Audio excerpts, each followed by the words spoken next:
हमारे मन को लगता है कि अगर वह अलग अलग बातों के बारे में सोचता रहे तो हमें आने वाली हर मुश्किल और मुसीबत से बचा ले। पर ऐसा होता नहीं। हम अपने जीवन का काफी अधिक समय सोच विचार करके परेशान होने में निकाल देते हैं। भगवान श्री कृष्ण कहते हैं, मन का ये स्वभाव बदलना मुश्किल जरूर है, असंभव नहीं। अच्छा, अब आप एक बात बताएं, क्या आप कौवे को कह सकते हैं कि वो कौ कौ की आवाज ना करे? या फिर आप किसी मेंढक को कह सकते हैं कि वह पानी देखते ही ऊंची छलांग ना मारे? हमारे मन का भी कुछ ऐसा ही है। जीवन में कुछ भी होता है, अच्छा या बुरा, हमारा मन उस पर कौ कौ करने लगता है। कौ कौ से मेरा मतलब है चिंता करना, व्याकुल होना। कोई बुरी बात होती भी नहीं है और मन परेशानी की ऊंची ऊंची लपटें लेने लगता है। कभी कभी तो मुझे ऐसा लगता है कि हम में से कई लोग सिर्फ परेशान होने के लिए जीते हैं। सारी परेशानी, पीड़ा, दुविधा अक्सर हमारे मन की बनाई हुई कहानियां होती।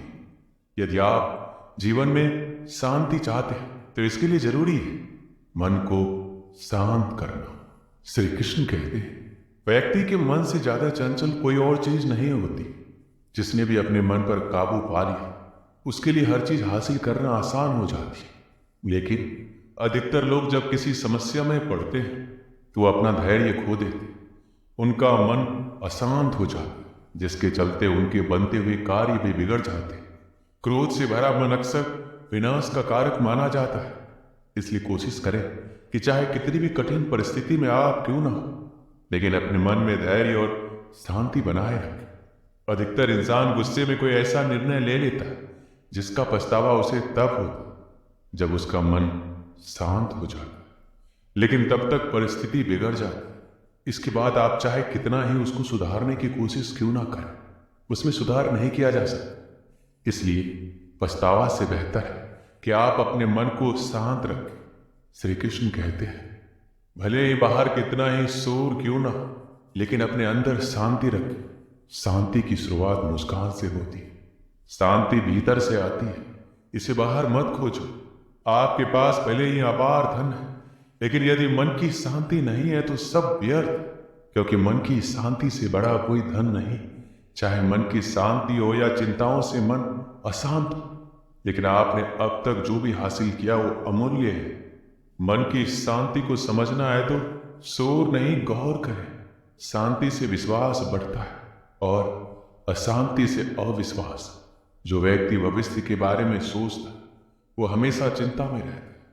जो गुजरे हुए कल के बारे में सोचता है वो दुखी रहता है, लेकिन जो शांत मन का होता है वो सिर्फ वर्तमान में जीता है। हमेशा अपने दिल की सुनिए, आप एक अलग से सुकून पाएंगे।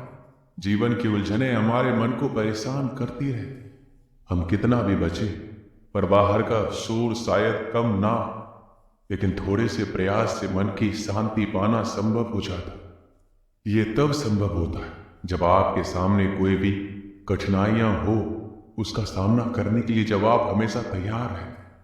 जिसे नियंत्रित नहीं किया जा सकता उसे स्वीकार करने से मन की शांति मिलती। खुद की गलती स्वीकारना और दूसरों को क्षमा करना मन की शांति प्रदान करता है। जब भी मन अशांत हो, सोचे अभी जो हो रहा है वह हमेशा के लिए नहीं रहेगा। अगर आप कुछ अच्छा कर सकते हैं तो अपने आप में बदलाव लाएं। यदि नहीं बदल सकते तो इसे स्वीकार करने की आदत डालें।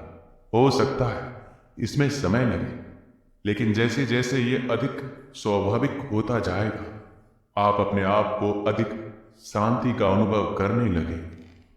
शांति पाने की कोशिश मत करो, बल्कि अशांति को स्वीकार कर। आपको शांति मिल जाएगी। उसके बाद दुनिया में कोई भी आपको अशांत नहीं कर सकता, क्योंकि जब आप अशांति के लिए राजी हैं तो कौन आपको अशांत कर सकता है? अपने मन की स्थिति का जिम्मेदार दूसरों को ठहराकर अपने मन की शक्ति को भूल जाते। सुख दुख सिर्फ इस बात पर निर्भर नहीं करते कि आपके आसपास का माहौल कैसा है, ये इस बात पर भी निर्भर करता है कि आपके अंदर का माहौल कैसा है। जीवन शांति से जिया जाए इसके लिए आपको अशांति को स्वीकारना होगा। शांति की दो रोटी अशांति के पकवानों से 1000 गुना बेहतर है। एक शांत प्रिय व्यक्ति के पास जो भी है वो उसमें खुश रहता है, लेकिन जिसके मन में अशांति है वो कोई भी वस्तु पाने के बाद भी खुश नहीं रहेगा। श्री कृष्ण कहते हैं जीवन का मार्ग टेढ़ा मेढ़ा कांटों से भरा है। जीवन कोई फूलों की सेज नहीं है जो आसानी से पार हो जाए। हमें इसी उतार चढ़ाव के जीवन में स्वयं को कैसे आगे बढ़ाना है, यही विचारणीय है। परिस्थितियां तो आपको हंसाएगी भी, रुलाएगी, पर अपने संतुलन को नहीं खोना। हर स्थिति परिस्थिति का सामना करते हुए चलते चले जाओ। भगवान कृष्ण ने गीता में यही उपदेश दिए हैं कि विपरीत परिस्थितियों में भी संतुलन बनाकर जीवन के मार्ग पर कैसे बढ़ते जाना है। पहली बात तो यही है कि अपने नियमों में दृढ़ बनिए, अनुशासन का पालन कीजिए और छोटी छोटी बातों में उलझकर समय व्यर्थ नहीं कीजिए। ये समझिए कि जीवन बहुत मूल्यवान है। जो समय निकल गया वह लौट कर नहीं आ सकता। इसलिए व्यर्थ की बातों में अपना समय और शक्ति बर्बाद ना करें। अपने जीवन का कोई एक लक्ष्य निर्धारित कीजिए, क्योंकि लक्ष्यहीन जीवन का कोई मूल्य नहीं है। जब आपके सामने कोई लक्ष्य होता है तो व्यक्ति को दिशा भी मिलती है और कुछ करने का उत्साह भी। श्री कृष्ण कहते हैं अतीत पर ध्यान मत दो, भविष्य के बारे में मत सोचो। अपने मन को वर्तमान क्षण पर केंद्रित करो। स्वास्थ्य सबसे बड़ा उपहार है, संतोष सबसे बड़ा धन है, वफादारी सबसे बड़ा संबंध है। जैसे मोमबत्ती बिना आग के नहीं जल सकती, मनुष्य भी आध्यात्मिक जीवन के बिना नहीं जी सकता। तीन चीजें ज्यादा देर तक नहीं छुप सकती, सूर्य, चंद्रमा और सत्य। अपने मोक्ष के लिए खुद ही प्रयत्न करें, दूसरों पर निर्भर ना रहे। किसी भी बात में हम जैसे ही क्रोधित होते हैं, हम सच का मार्ग छोड़ देते हैं और अपने लिए प्रयास करने लगते हैं। किसी जंगली जानवर की अपेक्षा एक कपटी और दुष्ट मित्र से अधिक डरना चाहिए। जानवर तो बस आपके शरीर को नुकसान पहुंचा सकता है, पर एक बुरा मित्र आपकी बुद्धि को नुकसान पहुंचा सकता है। आपके पास जो कुछ भी है उसे बढ़ा चढ़ाकर मत बताइए और ना ही दूसरों से ईर्ष्या कीजिए। जो दूसरों से ईर्ष्या करता है उसके मन को शांति नहीं मिलती।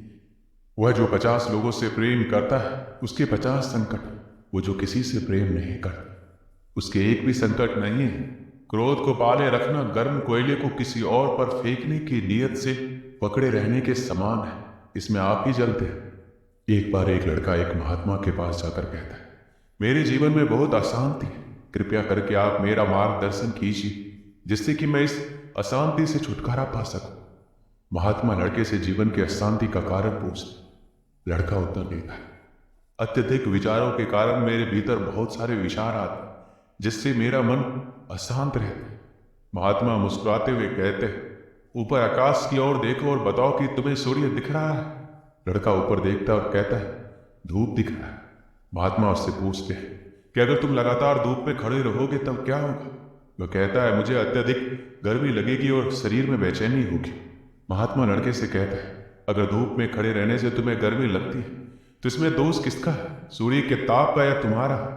लड़का कुछ सोचने के बाद कहता है इसका जवाब आप ही बताइए। महात्मा कहते हैं सूर्य का काम है ताप देना और ताप का काम है गर्मी लगना। ऐसे में तो दोष तुम्हारा ही है। तुम धूप में जाकर खड़े हो जिससे कि तुम्हें गर्मी लगी। तुम्हें अगर शीतलता चाहिए तो तुम्हें छांव में रहना होगा। ठीक इसी तरह चंचल मन का भी स्वभाव होता है विचार और भावनाओं को जागृत करना। विचार क्षण भर के लिए होते हैं, लेकिन विचार से पैदा हुई भावनाएं देर तक टिकी रहती। लेकिन ये तुम्हें निर्णय लेना है कि तुम्हें विचार और भावनाओं के साथ चलना है या अलग दिशा बनानी है। दोस्तों इस वीडियो में बस मिलते हैं अगली वीडियो में। अपना ख्याल रखिए। जय श्री कृष्णा।